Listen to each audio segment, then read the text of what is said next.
शादी सिर्फ एक रिश्ता नहीं है, बल्कि एक कानूनी बंधन भी है। और इस बंधन में प्यार के साथ साथ अधिकार भी होते हैं। तो सवाल ये है कि क्या ये अधिकार पति के प्रॉपर्टी में भी होता है? और अगर होता है तो कितना होता है और कब होता है? इस सवाल को लेके हमारे पास लगभग रोज 3 से 4 कॉल्स आ जाते हैं, जहां पत्नियों की समस्या भले अलग हो पर सवाल सबका एक ही होता है कि क्या उनके पति के संपत्ति में उनका अधिकार है। इस सवाल का जवाब सीधा हाँ या ना में नहीं दिया जा सकता है, क्योंकि है भी और नहीं भी। तो आइए समझते हैं कि कब है और कब नहीं है। तो पति के जीवित रहते पत्नियों का उनके पति के प्रॉपर्टी पे कोई भी और किसी भी प्रकार का हक नहीं होता है। और नहीं मतलब नहीं।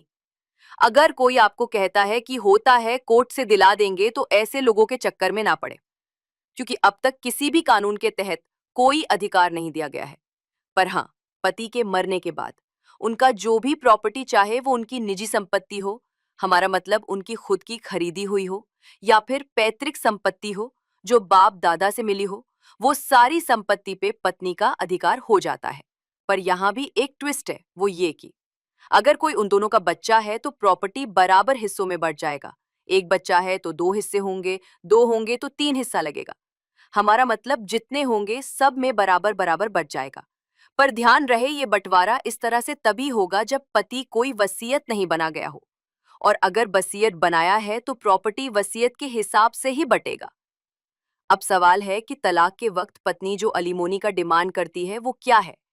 वो अमाउंट अब चाहे एक बार में दे दे या फिर हर महीने दे, उसे गुजारा भत्ता कहते हैं, जिसका पति के प्रॉपर्टी से कोई लेना देना नहीं है। और ये सामान्यतः कैश रुपए में ही होता है। तो अलीमोनी को पति के प्रॉपर्टी में अधिकार से ना जोड़े, क्योंकि दोनों दो बातें हैं। पर एक बात और ध्यान में रखें कि जिस तरह से पति का प्रॉपर्टी पति का है, उसी तरह से जो प्रॉपर्टी पत्नी का है, जैसे कि ज्वेलरी, कैश, गाड़ी और इस तरह कोई भी प्रॉपर्टी या फिर उसके नाम का घर, जमीन आदि, सब हमेशा पत्नी का ही रहेगा। इस बात से कोई फर्क नहीं पड़ता कि वो खुद कमा के खरीदी है या फिर उसे उसके माँ बाप, भाई और पति ही क्यों ना दिया हो, वो हमेशा उसी का रहेगा।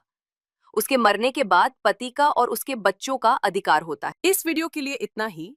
इस संबंध में आपका अब भी कोई सवाल है तो आप नीचे दिए गए कमेंट बॉक्स के जरिए आप हमसे पूछ सकते हैं।